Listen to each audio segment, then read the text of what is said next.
Hello, hello. Hold on, there we go. Alright. So, first things first, welcome to the cafe. Second things second, I would like to thank everyone for their support on the cover released earlier today at noon. I appreciate everyone that's gone to go watch it, listen to it. Let's see. I hope everyone's grabbed some tea, some blankets. It's gonna be a pretty chill, pretty low energy kind of thing. I'm not feeling the best today, but I still wanted to be able to, read for you guys. So, let me put on something a little more fitting music-wise.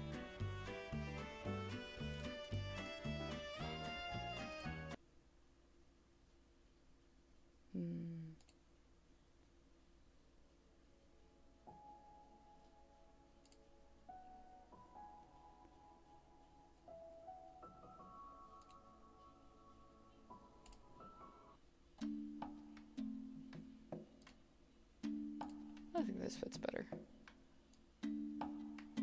Alright. So, tonight, I will be reading Alice's Adventures in Wonderland. Lewis Carroll. So, hoping everyone has whatever drinks or blankets they should want. I myself am not drinking tea or coffee this evening. I have water. It is way too warm in this room right now for me to be drinking anything warm, so I have some nice cold water. Let's see. Where's that tab again? There we go. Alright. Alice's Adventures in Wonderland, also known as Alice in Wonderland, by Lewis Carroll. Chapter 1. Down the Rabbit Hole. Let me move this over so that I can actually see people talking. There we go. Alice was beginning to get very tired of sitting by her sister on the bank, and of having nothing to do.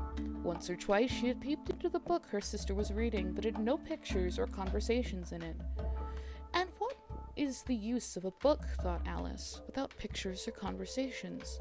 So she was considering in her own mind, as well as she could, for the hot day made her feel very sleepy and stupid, whether the pleasure of making a daisy chain would be worth the trouble of getting up and picking the daisies, when suddenly a white rabbit with pink eyes ran close by her. There was nothing so very remarkable in that, nor did Alice think of it so very much out of the way to hear the rabbit say to itself, oh dear, I shall be late." When she thought it over afterwards, it occurred to her that she had ought to have wondered at this, but at the time that it had seemed quite natural. But when the rabbit actually took a watch out of its waistcoat,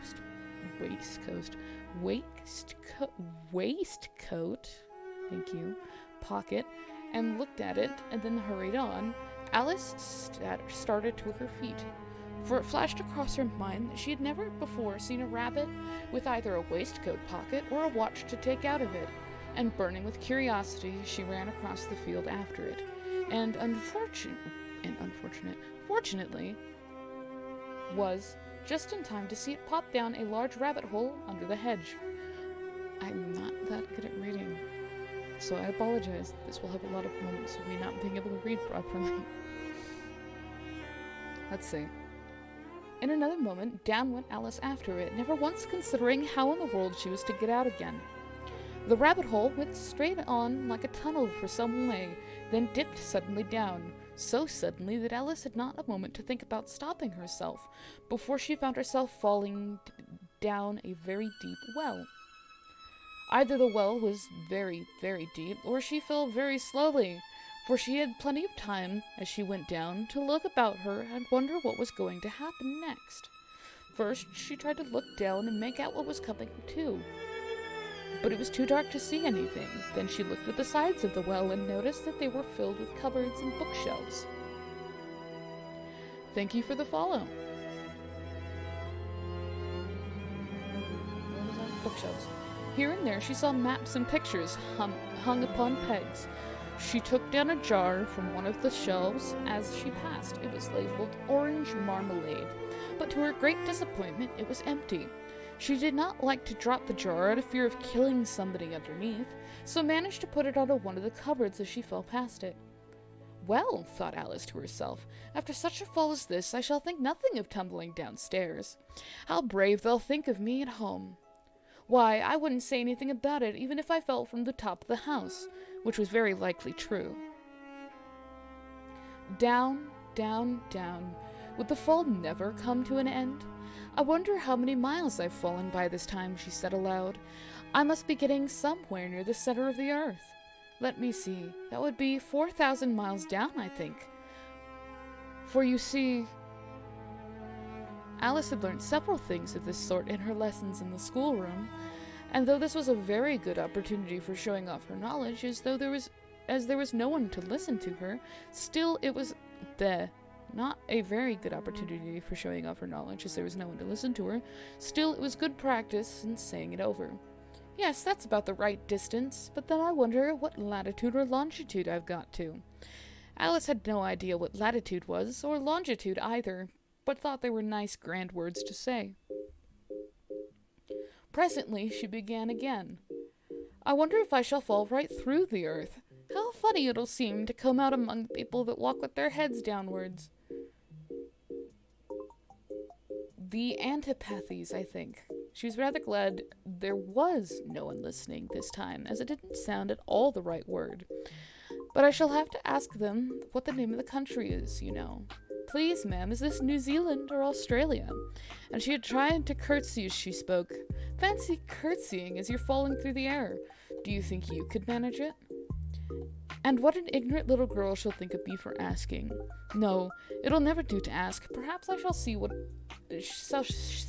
perhaps I shall see it written up somewhere. Down, down, down.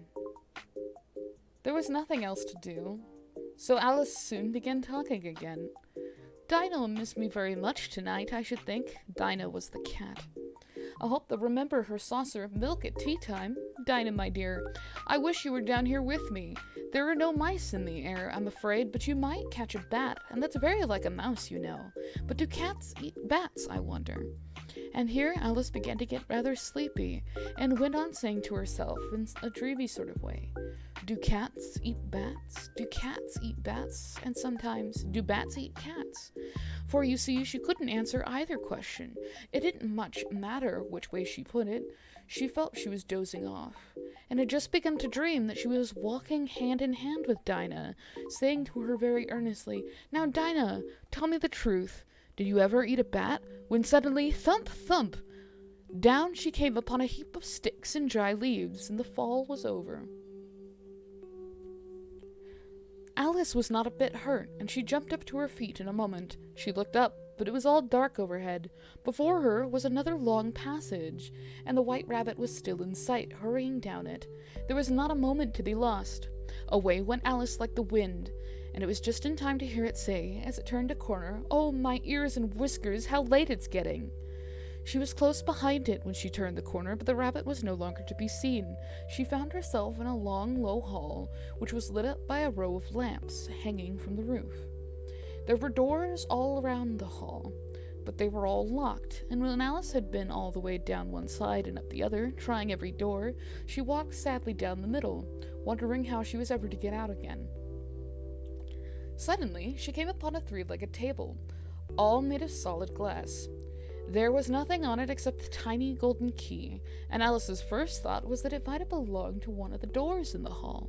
But alas, either the locks were too large or the key was too small, but at any rate it would not open any of them. However, on the second time around, she came upon a low curtain she had not noticed before, and behind it was a little door about 15 inches high. She tried the little golden key in the lock, and to her delight it fitted in. Alice opened the door and found that it led to a small passage, not much bigger than a rat hole. She knelt down and looked along the passage into the loveliest garden you ever saw. How she longed to get out of the dark hall, and wander among those beds of bright flowers and those cool fountains. But she could not even get her head through the doorway. And even if my head would go through, thought poor Alice, it would be of very little use without my shoulders. Oh, how I wish I could shut up like a telescope. I think I could, if only I knew how to begin. For you see, so many out-of-the-way things had happened lately that Alice had begun to think that very few things indeed were really impossible. There seemed to be no use in waiting by the door, so she went back to the table, half hoping she might find another key on it, or at any rate a book of rules for shutting people up like telescopes. This time she found a little bottle on it, which certainly was not here before, said Alice. And round the neck of the bottle was a paper label with the words, Drink Me, beautifully printed in large letters. It was all very well to say drink me, but wise little Alice was not going to do that in a hurry. No, I'll look first and see whether it's marked poison or not, for she had read several nice little stories about children who had gotten burnt and eaten up by wild beasts and other unpleasant things, all because they would not remember the simple rules their friends had taught them, such as that a red-hot poker would burn you if you hold it too long, and that if you cut your finger very deeply with a knife it usually bleeds, and she had never forgotten that if you drink much from a bottle marked poison, it is very certain to disagree with you sooner or later. However, this bottle was not marked poison, so Alice ventured to taste it, and finding it very nice, it had in fact a sort of mixed flavor of cherry tart, custard, pineapple, roast turkey, toffee, and hot buttered toast. She very soon finished it off. "What a curious feeling," said Alice. "I must be shutting up like a telescope." And so it was indeed. She was now only 10 inches high, with her face brightened up at the thought that she was now about the right size for going through the little door into that lovely garden. First, however, she waited for a few minutes to see if she was going to shrink any further. She felt a little nervous about this, for it might end, you know, and said Alice to herself, "in my going out altogether, like a candle. I wonder what it should be like then." And she tried to fancy what a flame of a candle is like after the candle is blown out, for she could not remember ever having seen such a thing. After a while, finding that nothing more happened, she decided on going into the garden at once. But alas for poor Alice, when she had got to the door, she found she had forgotten the little golden key, and when she went back to the table for it, she found she could not possibly reach it, for she could see it quite plainly through the glass, and she tried her best to climb up onto the legs of the table, but it was too slippery, and when she tried herself without trying, the poor little thing sat down and cried. "Come, there is no use crying like that," said Alice to herself rather sharply. "I advise you to leave off this minute." She generally gave herself a very good advice, though she very seldom followed it, and sometimes she scolded herself so severely as to bring tears into her eyes. And once she remembered trying to box her own ears for having cheated herself in a game of croquet. She was playing against herself, for this curious child was very fond of pretending to be two people. "But it's no use now," thought poor Alice, "to pretend to be two people. Why, there's hardly enough of me left to make one respectable person." Soon her eye fell on a little glass box that was lying under the table. She opened it and found it to be a very small cake, on which the words "Eat me" were beautifully marked in currants. "Well, I'll eat it," said Alice, "and if it makes me grow larger, then I can reach the key, and if it makes me grow smaller, I can creep under the door. So either way I'll get into the garden, and I don't care which happens." She ate a little bit, and said anxiously to herself, which way, holding her hand on the top of her head as to feel which way she was growing, and she was quite surprised to find that she remained the same size. To be sure, this generally happened when one eats cake, but Alice had got so much in the way of expecting nothing but out-of-the-way things to happen, that it seemed quite dull and stupid for life to go on in the common way. So she set to work and very soon finished off the cake.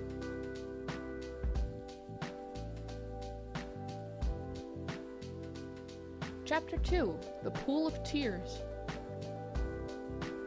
"Curiouser and curiouser," cried Alice. She was so much surprised that for a moment she quite forgot how to speak good English.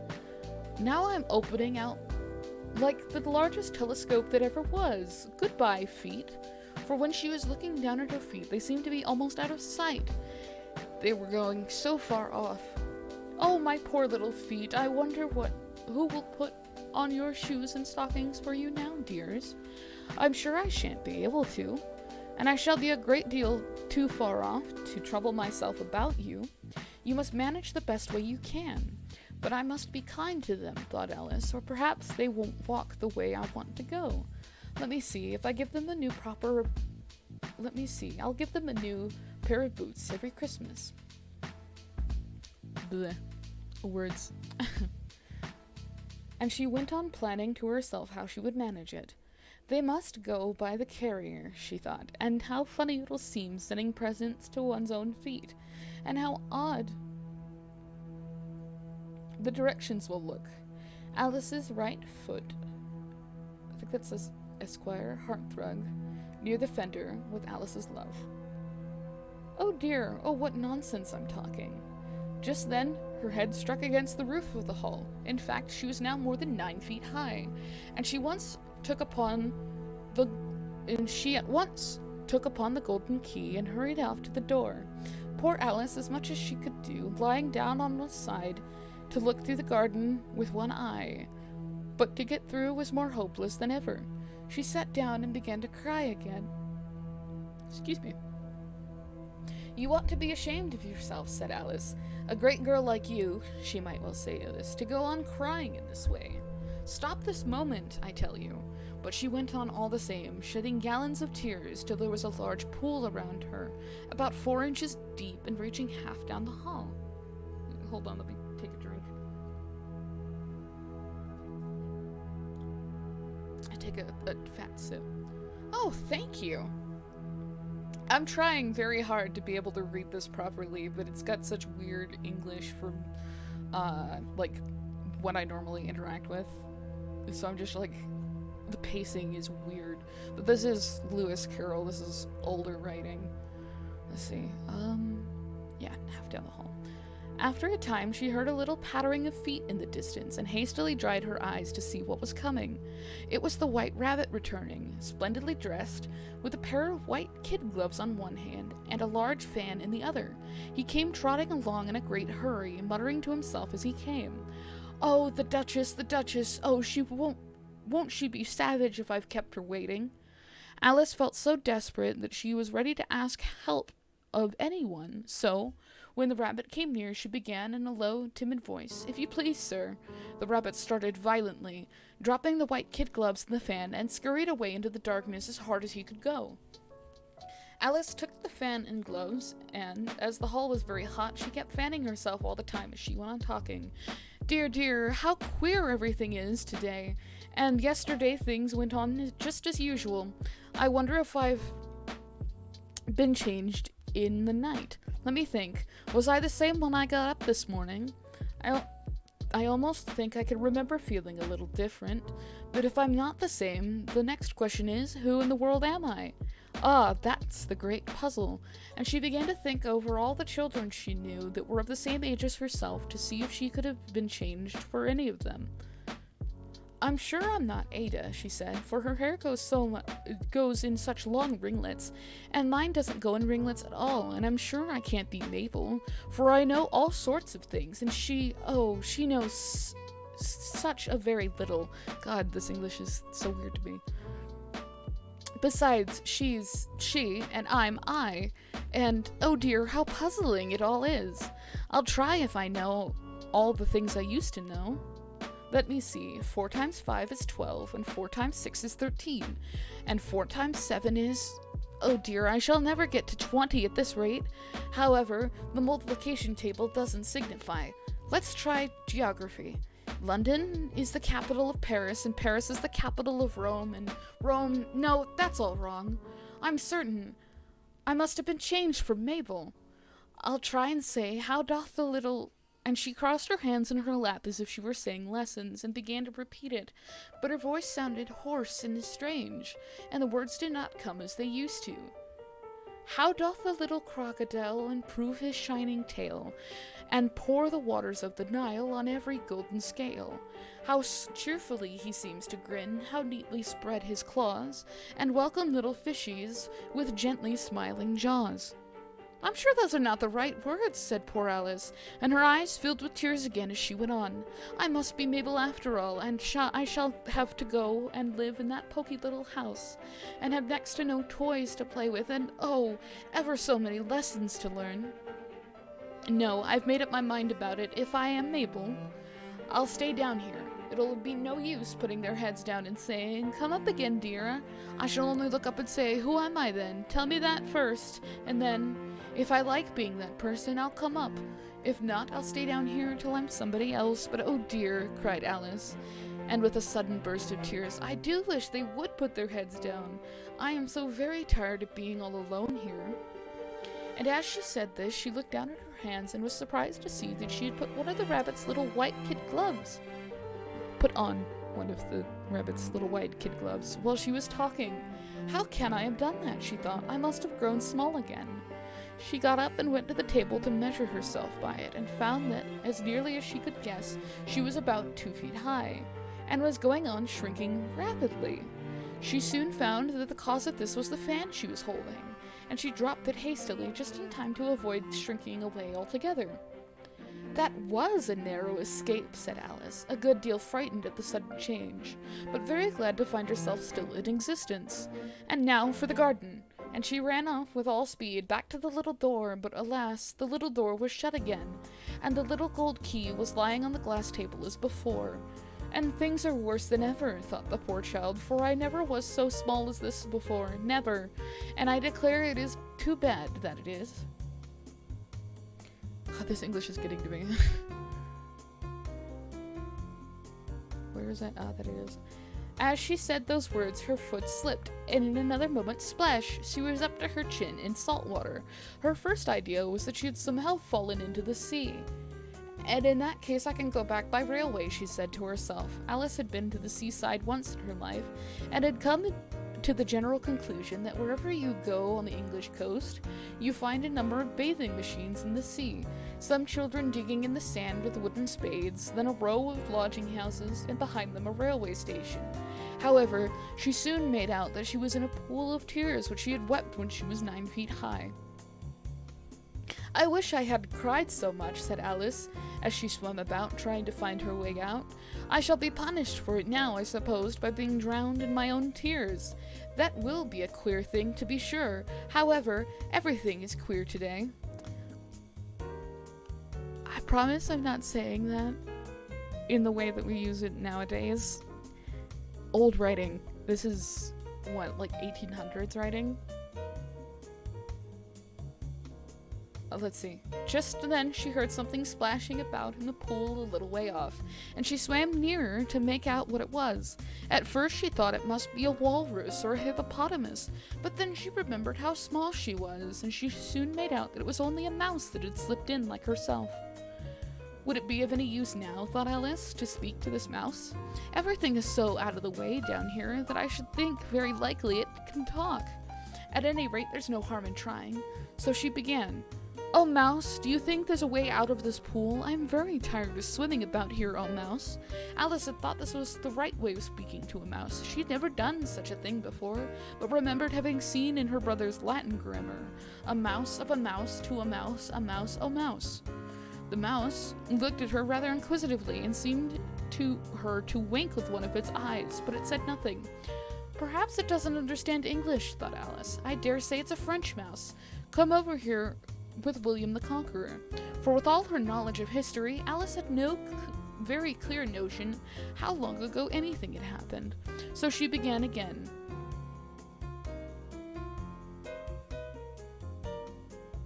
Hey, you know how to pronounce French, right? What word? This sentence. Oui, est mochate. That's what that says? I assume. You assume?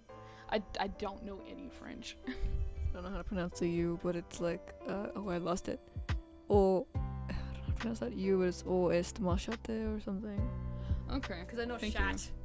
So. Yeah. Which was the first sentence in her French lesson book.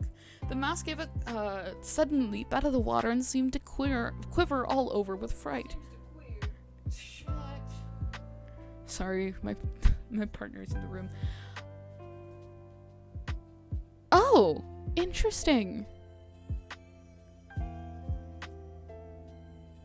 See, I'm American and my language learning of choice is actually Japanese, so it's definitely something. And I don't like trying to pronounce things that I don't know how to properly pronounce. Because I feel like, I don't want to say it's like it offends things, but I feel like I'll get laughed at. Oh, I beg your pardon, cried Alice hastily, afraid that she had hurt the poor animal's feelings. I had quite forgotten you don't like cats. Not like cats, cried the mouse in a shrill, passionate voice. Would you like cats if you were me? Well, perhaps not, said Alice with a soothing tone. Don't be angry about it, and yet I wish I could show you our cat Dinah. I think you'd take a fancy to cats if you could only see her. She is such a dear, quiet thing, Alice went on, half to herself, as she swam lazily about the pool. And she sits purring so nicely by the fire, licking her paws and washing her face. And she is such a nice, soft thing to nurse. as she is such a capital one for catching mice. Oh, I beg your pardon, cried Alice again, for this time the mouse was bristling all over, and she felt certain it must have been really offended. We won't talk about her any more if you'd rather not. We indeed, cried the mouse, who was trembling down to the end of its tail, as if I would talk about such things.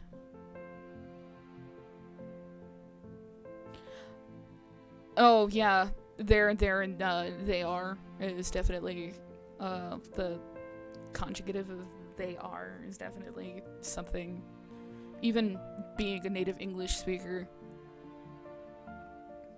it's mostly context clues. Over there, their chat, they are chatting. But even myself, when it comes to like speaking to other people, I tend to have a lot of problems with there, and there. Just in general. There's so many different English. Let me see, where was I again?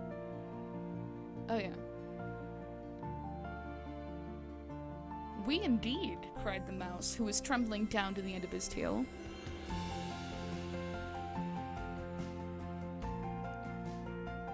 Oh, yeah. Is it the which one's which spelling that tends to get you?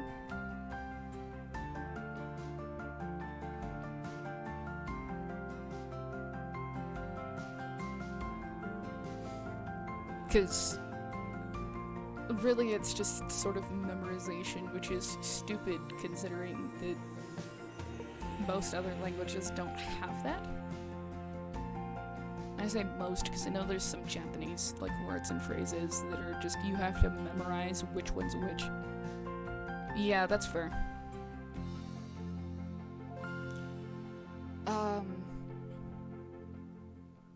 If I remember correctly, it's called a homophone. It's essentially, it sounds the same but different meaning. As in, like, homo being same, and then phone being sound, yeah. Yeah, that word.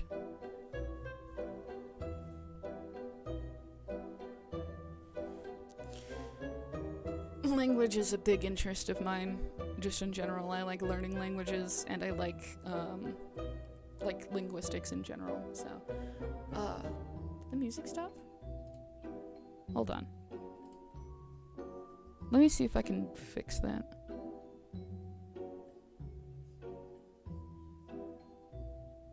It stopped on my end, so I'm a little worried about that. Let me see.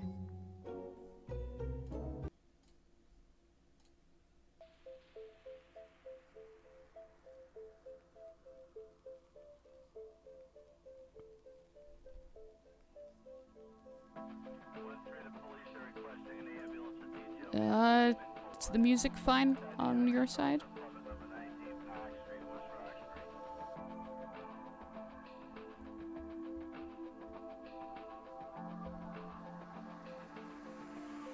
Okay. I'm just trying to make sure that everything's fine, because normally I can hear the music while it's playing, so I don't normally deal with that. Also, I need to fix my chat for this screen. Normally my live screen has my chat on it, but I didn't apparently fix this one just yet, so I apologize for that. Normally you would see it under where it says brewing station. I guess I haven't finished this screen yet, but let's see. I move this over here. This one specifically, not the whole thing. This one specifically. There we go. If I move this over here, if I go to my live scene, there we go. Then what I'm reading can be visible and chat will be on the screen. Kind of. I'm a little too big. People's words will be on my head, but that's fine. Where was I? As if I would talk on such a subject. Our family has always hated cats. Nasty, low, vulgar things. Don't let me hear the name again. I won't indeed, said Alice in a great hurry to change the subject of the conversation. Are you fond of of dogs? The mouse did not answer, so Alice went on eagerly. There is such a nice little dog near our house, I should like to show you. A little bright-eyed terrier, you know, with, oh, such long curly brown hair. And it'll fetch things when you throw them, and it'll sit up and beg for its dinner, and all sorts of things. I can't remember half of them, and it belongs to a farmer, you know, and he says it's so useful, it's worth £100.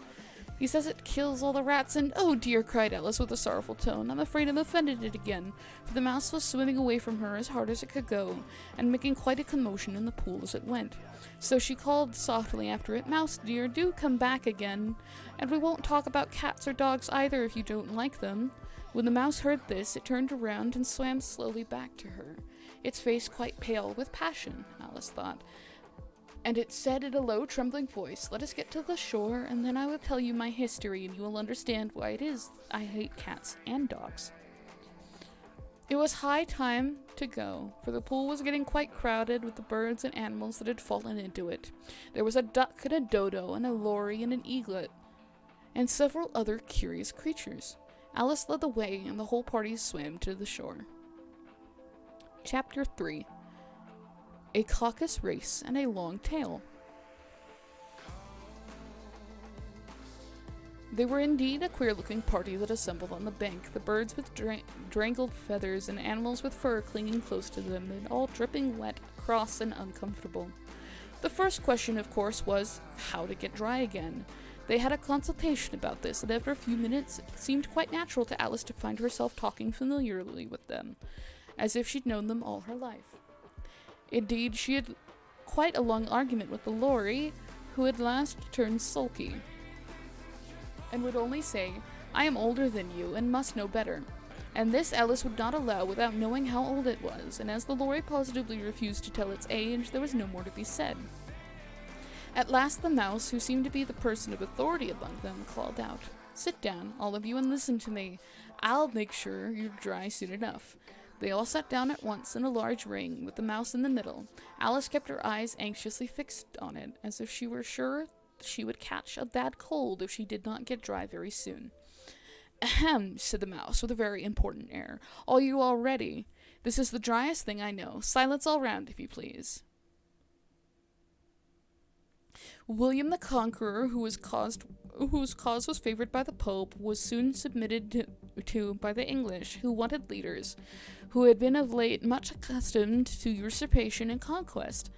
Edwin and Morcar, the Earls of Mercia and Northumbria. Ugh, said the lory with a shiver. I beg your pardon, said the mouse, frowning, but very politely. Did you speak? Not I, said the lory hastily. I thought you did, said the mouse. I proceed.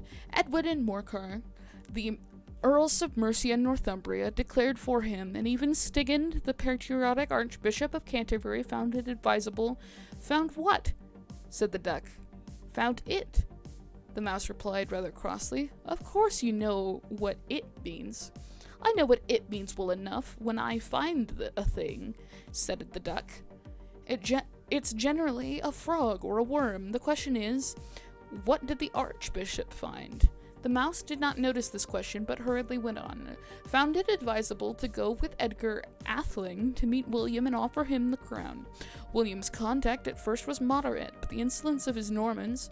How are you getting on now, dear? It continued, turning to Alice as it spoke. As wet as ever, said Alice in a melancholy tone. It doesn't seem to dry me at all. In that case, said the dodo solemnly, rising to its feet, I moved that the meeting adjourn for the immediate adoption of more energetic remedies. Speak English, said the eaglet. I do not know the meaning of half these long words, and what more I do not believe you do either. And the eaglet bent down its head and hid a smile. Some of the other birds tittered audibly. What I was going to say, said the dodo in an offended tone, was that the best thing for us to try would be a caucus race. What is a caucus race? Said Alice. Not that she had wanted much to know, but the dodo had paused as if it thought that somebody ought to speak, and no one else seemed inclined to say anything. I'm so sorry that my English is out and bleh right now. I'm trying, but I guess I'm reading too fast for myself. that I'm stumbling over my words, so I will probably slow it down just a bit. Just a bit.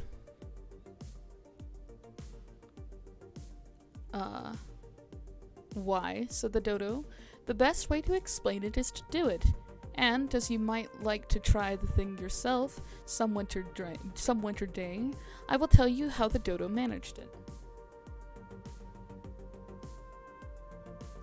First, it marked a race course, in a sort of circle. The exact shape doesn't matter, it said. And then all of the party were placed along the course, here and there. There was no 1, 2, 3 in a way, but they began running when they liked, and left off when they liked, so that it was not easy to know when the race was over. However, when they had been running for half an hour or so, and they were quite dry again, the dodo suddenly called out, "The race is over," and they all crowded round, panting and asking, "But who has won?" This question the dodo could not answer without a great deal of thought, as it sat down for a long time with one finger pressed to its forehead, the position in which you would likely see Shakespeare in pictures of him, while the rest waited in silence. At last the dodo said, "Everybody has won, and all must have prizes." "But who is to give the prizes?" quite a chorus of voices asked. "Why, she, of course," said the dodo, pointing to Alice with one finger, and the whole party at once crowded round her, calling in a confused way, "Prizes! Prizes!" Alice had no idea what to do, and in despair she had put her hand in her pocket and pulled out a box of comfits. Luckily, the salt water had not gotten into it, and had handed them around as prizes. There was exactly one apiece, all around. "But she must have a prize herself, you know," said the mouse. "Of course," the dodo said. Sorry about that. "But of course," the dodo replied very gravely. "What else have you got in your pocket?" he went on, turning to Alice. "Only a thimble," said Alice sadly. "Hand it over here," said the dodo. Then they all crowded round her once more, while the dodo solemnly presented the thimble, saying, "We beg your acceptance of this elegant thimble," and when it had finished its short speech, they all cheered. Alice thought the whole thing very absurd, but they all looked so grave that she did not dare laugh, and, as she could not think of anything to say, she simply bowed and took the thimble, looking as solemn as she could. The next thing was to eat the comfits. This caused some noise and confusion, as the birds complained that they could not taste theirs, and the small ones choked and had to be patted on the back. However, it was all over at last, and they sat down again in a ring. What is a comfit? Hold on.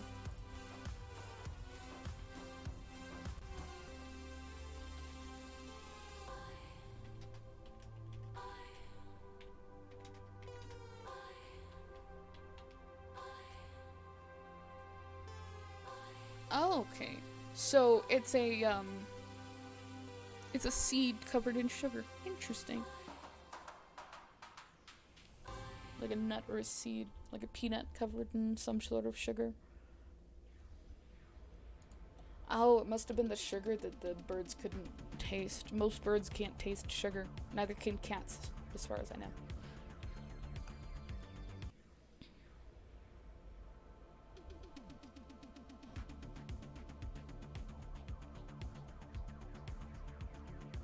Take a drink because need to keep that throat going. Let's see.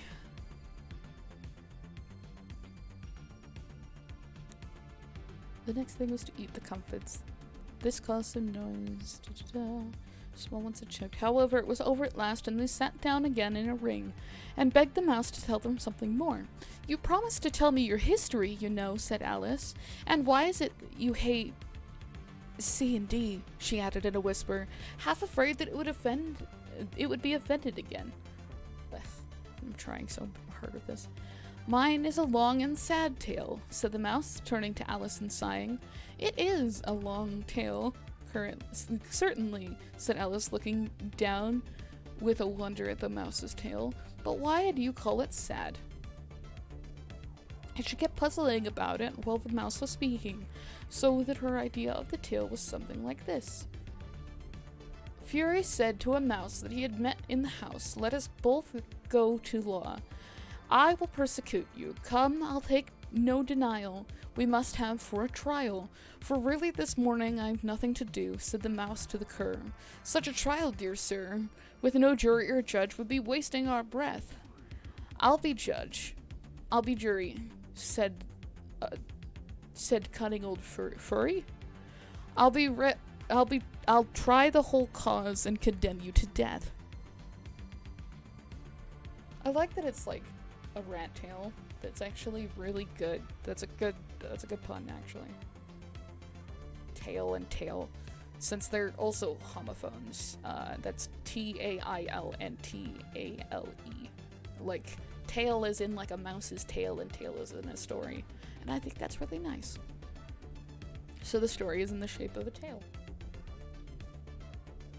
You're not attending, said the mouse to Alice severely. What are you thinking of? I beg your pardon, said Alice very humbly. You had got to the fifth bend, I think. I had not, cried the mouse sharply and very angrily. Not, said Alice, always ready to make herself useful, and looking anxiously about her. Oh, do let me help you undo it. I shall do nothing of the sort, said the mouse, getting up and walking away. You insult me by talking such nonsense. I didn't mean it, pleaded poor Alice. But you were so easily offended, you know. The mouse only growled in reply. Please come back and finish your story, Alice called after it, and the others all joined in chorus. Yes, please do, but the mouse only shook its head impatiently and walked a little quicker. What a pity it wouldn't stay, cried the lorry as soon as it was quite out of sight, and the old crab took the opportunity to say to her daughter, Ah, my dear, let this be a lesson to you to never lose your temper. Hold your tongue, Ma, said the young crab, a little snappishly. You are enough to try the patience of an oyster. I wish I had our Dinah here. I know I do, said Alice aloud, addressing nobody in particular. She'd soon fetch it back. And who is Dinah, if I might venture to ask the question, said the lorry. Alice replied eagerly, for she was always ready to talk about her pet.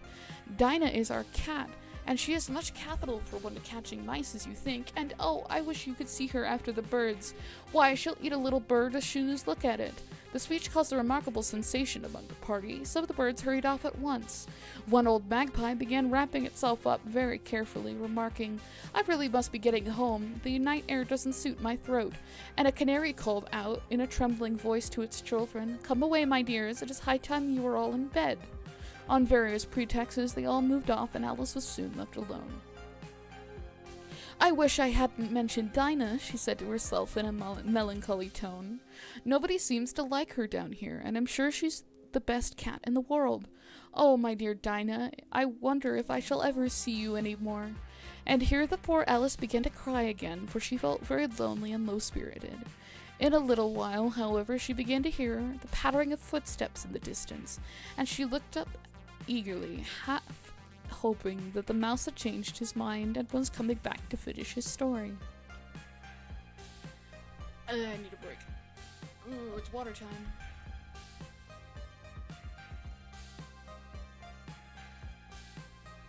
How much is chapter 4? I could probably read chapter 4 before I probably either switch to something else or stop for the day. I don't tend to read much, but at least out loud, but I'm having fun, so I'll probably read the next chapter 4, and then probably get off for the night. Which I will be doing at least a little bit of this next Wednesday as well, so probably about the same time. It's almost 9 p.m. for me, so it's pretty late in the day. I usually stream about 6:30 my time, which I would say is 3 hours earlier than the past half hour. So, what time is it? It is... My time zone is -6 GMT, so 6 p.m. my time. I'm trying to convert in my head, and I don't do math. I'm not a math person. Let's see.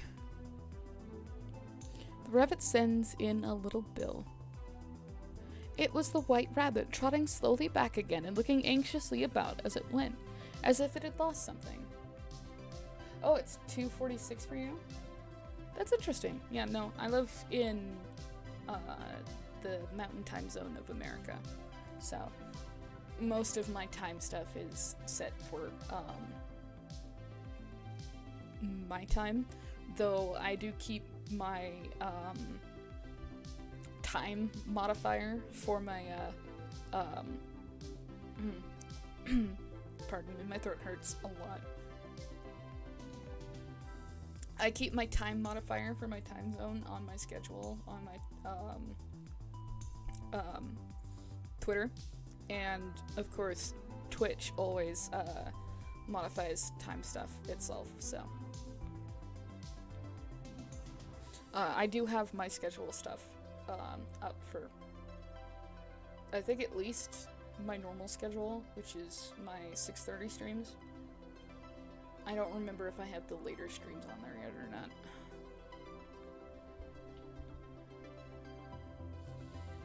But I stream 3 times out of the week. Monday, Wednesday, and Fridays.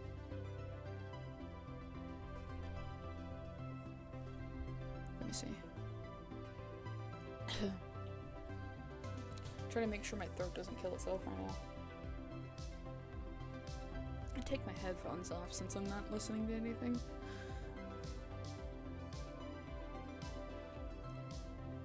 Just taking a small break before this chapter so that I don't, die throat-wise.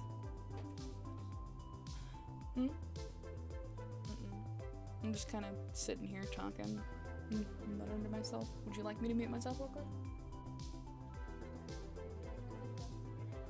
Oh, no, I'm not getting up. I don't have anything to listen to right now, so I'm just sitting and talking for a second while I try to let my voice rest. Because a little bit of words is better than,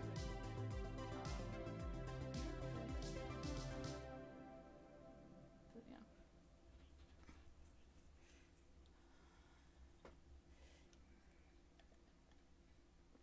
This week has been a little bit different for me than it usually is. Normally I would stick to games in some fashion, but I decided that I will try to branch out for some things. And since my Halloween costume for Monday was the White Rabbit, which is the current PNG that you see right now, oh yes, that's my partner. The chat says hello. That is one of my co-hosts. They're the little goober that you'll see in my other streams.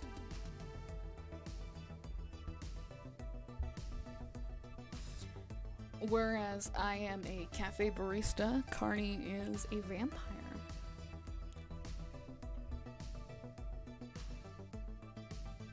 This is actually his little pumpkin that's currently next to me. Normally that would be blinking faster, but I suppose the gift slowed itself down. But yeah. The 3 main people who run this, Carney and Dez, are usually my mods, but they're also co-hosts for major collaborations. Dez is just kind of around, and Carney is my partner. So, let me see. Do I really want to continue reading right now? This is actually kind of a long chapter. Chapter 3 was actually quite short. Chapter 4 has a lot of text. Well, I am enjoying just sitting and speaking for now, so...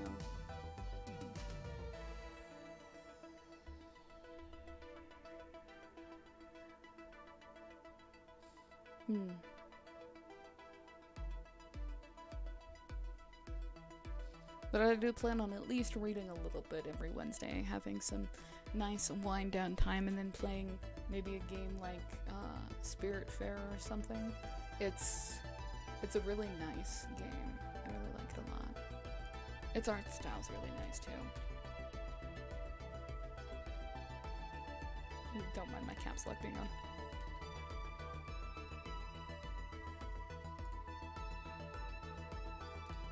It's this one. It's a nice little game. I like it a lot. I like the art style a lot.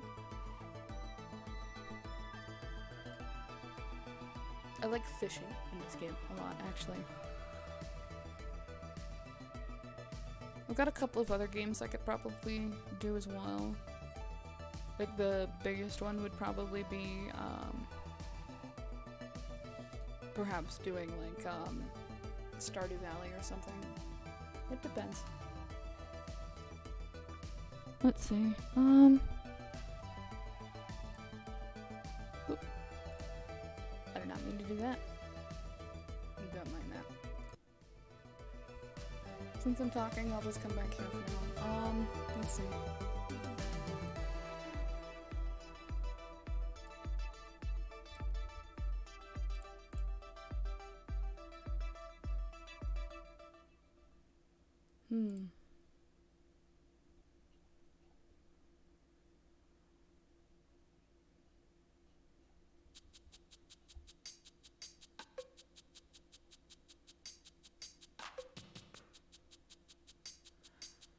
Okay. I think at this point I'm probably not gonna read more. I would like to, but my throat is starting to hurt a lot. I was already feeling kind of not verbal before stream, so I hadn't really planned on reading a lot anyways. But I had a lot of fun, and I hope you can catch another stream. It was very nice having you here and talking. And I hope you had fun.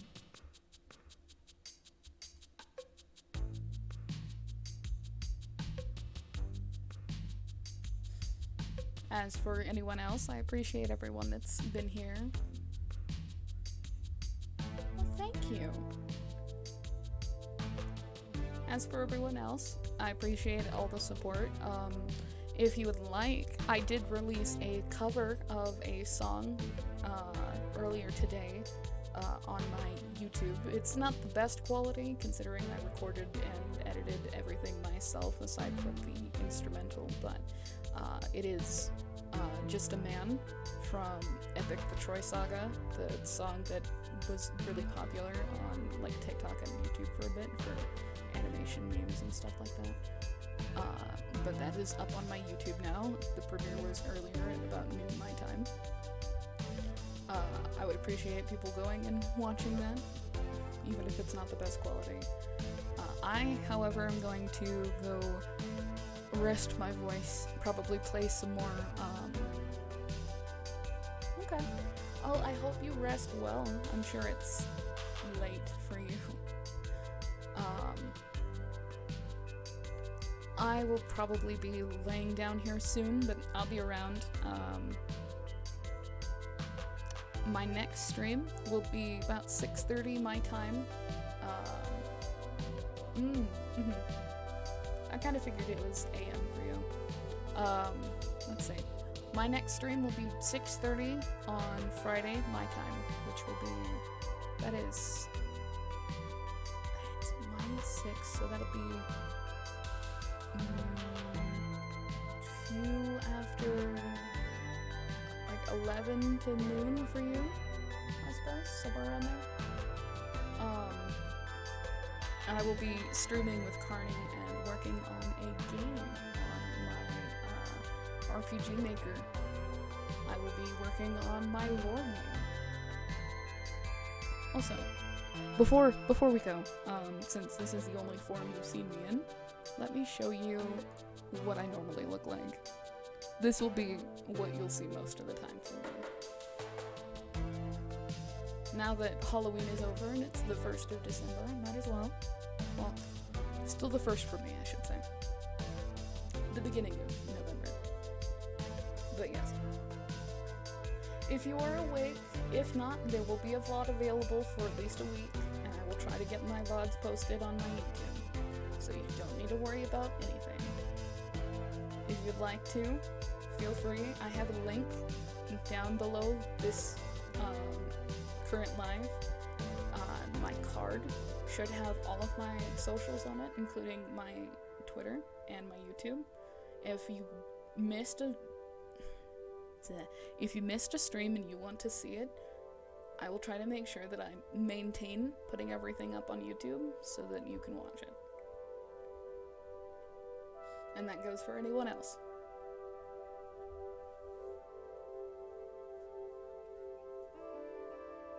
There are quite a few from before I took my hiatus. I tried to go back to streaming and then I kind of fell off again because I used too much energy at once. But I should be fine now. But I will try to make sure that everything gets uploaded as soon as possible. So once I'm done here, I'll probably set the VOD to upload to YouTube the way that it is currently. I don't think I have any infringements currently. I didn't get any notifications, so hopefully. Excuse me. That being said, it's almost 9 p.m. for me. I need to get some rest soon. You also need some rest. I hope to see you around. I hope you have a very good night, good morning, good day, and thank you. Cafe is now closed.